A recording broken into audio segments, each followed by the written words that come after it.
keeper politely tells Devion to leave his place, knowing if that guy returns with his men, they will destroy his whole inn and might even end up taking his life. While as for Princess Marana and Marcy, they ended up at the black market, entering a place full of luxuries, treasures, and pleasures, to find a man called Nikto according to the elf's directions. As soon as she met with Nikto, she offers to hand him her trinket so she can get some information concerning the special artifact she's looking for, but it turns out that the elf Gwenwyn had already betrayed her, as he already made a deal with Nikto beforehand, ordering her capture. They are both taken downstairs to the prison where Gwenwyn was planning to sell Marcy to one of the merchants, but this girl is a really competent fighter, as she subdued all the henchmen with her superhuman strength, while Marana forces the information she's looking for out of Gwenwyn, and immediately knocks the idiot out. Meanwhile, Davian goes to the blacksmith to buy a sword, so he can defend himself from the bandits.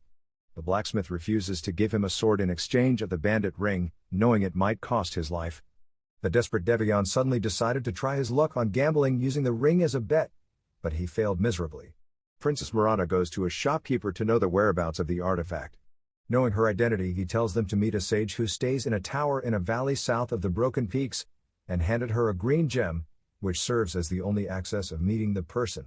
Soon later, Marana meets Devion, who seems to be waiting for the bandits that are about to attack him. She knows he will be fighting a losing battle because he has no weapon nor allies, and proposes to him to instead accompany them on their quest. But Devion refuses, knowing running away will only be dishonoring himself. Marana leaves him, while Marcy handed him a dagger so he can least fight. Soon enough, the bandits arrives with their horses, which turns out to be around 20 to 30 armed men who surrounded Davian. Marana and Marcy couldn't leave him alone to die, and assisted him in the fight by shooting the bandits with her arrows from a very far distance. Overwhelmed by the number of men, Devion is stabbed on his back with a sword, and being so angry, his body suddenly transforms into a half-human and a half-dragon, and killed all the men brutally. When he gets back to his normal self, he was immediately in full regret on what he has done, and was like, "What have I done? What am I?" Marana and Marcy seems to be also terrified witnessing the transformation, but they still offers him a ride as the royal guards were about to arrest him. He agrees to follow them on their quest to find the sage, hoping he gets answers concerning dragons. Suddenly we see a flashback, where a mysterious elf girl called Fimrin is sneaking inside a place called the Night of Sliver Wood, to steal an artifact called the Sacred Lotus.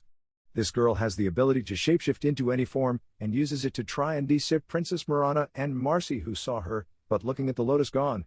They were able to find out her intentions and chases after her, but weren't able to catch up with her due to she also has the ability to split into multiple versions of herself. Back to the present, Fimrin, who stole the lotus, takes it to her friends, who commended her for her bravery and craziness. We later see her telling her fellow elves a story about their god called Nene, who is known as the goddess of the moon, and was trapped in the shadows of a dark moon goddess known as Selimony. Fimrin believes the lotus she stole will be the key to release their god, thereby claiming back their land. Fimrin convinces her friends on joining her in a mission to find the sage in the tower, who is also known as a sorcerer, that has the ability to unleash the powers of the lotus, so they can free their god. Meanwhile, Davian has been having nightmares of the dragon speaking to him. In fact, he has this strange feeling that they are all inside of him, but according to Marana, who told him the sage can give him all the answers he's looking for, they immediately continued their journey, where they began to face a really terrifying snowstorm at the mountains. The situation gets worse as there was an earthquake, which leads to Marana falling off, but Davian catches onto her with the help of Marcy, who weren't capable of holding her much longer. Marana, not wanting her friends to die along with her, suddenly cuts the rope, and falls off the cliff alone. Meanwhile, Fimrin finds the Tower of the Sage, which seems to be invisible in front of others. They seem to be teleported as they moved inside the peaks, discovering a wondrous structure around a gorgeous landscape, just like the stories. The tower halls appears to really huge, filled up with magical books and paintings. Suddenly, all our friends were nowhere to be found in the tower, while Fimrin was confronted by the sage, who told her to leave after she handed the lotuses to him, calling her a thief. Fimrin was like, she has gone this far, and bringing back her goddess will mean so much to her and her people. But the sage tells her that the goddess is dead, and teleported her into the forest with her friends, leaving a gold coin for her troubles. On the other hand, Marana is revealed to have survived, and is waking through the snowing mountains on her own, until she encounters a cannibal who tries to attack her, but she quickly kills it with her dagger. Unfortunately, the cannibals were increasing in number, which leads to her arming herself with her bow and arrow, shooting them one by one until her last shot, but luckily Davian comes to her rescue, and they escaped on the back of her beast along with Marcy. While sleeping, Fimran and her friends were apprehended by a female warrior Luna, who claim her goddess Mene is the Dark Lady, who will bring endless darkness to the world. She tells them to hand over the lotuses to her, but as her friends tries to defend her, they were all killed tragically. Fimran tries to escape with her powers, but she was still caught by Luna, who used the light of the moon to find her, but the sage, who was watching the whole thing from his mirror, rescues her immediately from the danger using his magic. Meanwhile, Mirana tells Davian how worried she is concerning the cannibals she saw, because she knows they are still people and wonders what really made them that way. After a long journey, they finally found an empty building to stay for the night. Davian senses Mirana to be so troubled, and tells her that he will always be ready to listen if she wants to share her worries. Suddenly, the gates of the building opens, and we see Dragon Knight called Caden dragging the corpse of a powerful dragon he recently killed.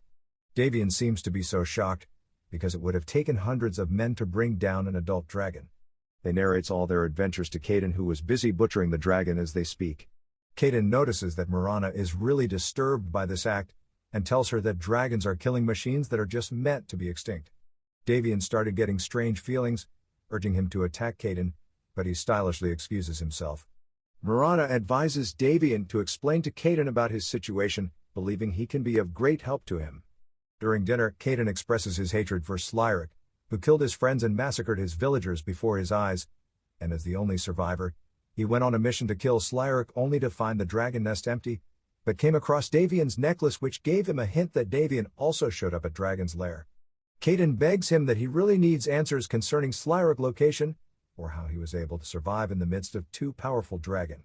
Davian opens up to him that ever since he entered the dragon's nest, he lost all the memories of what happened that night, but Caden comforts him, offering to help him out. Mirana notices Davian to be really acting strange, until she realizes that he is really terrified as he believes Slyric is inside of him, which might lead to Caden killing him if he finds out.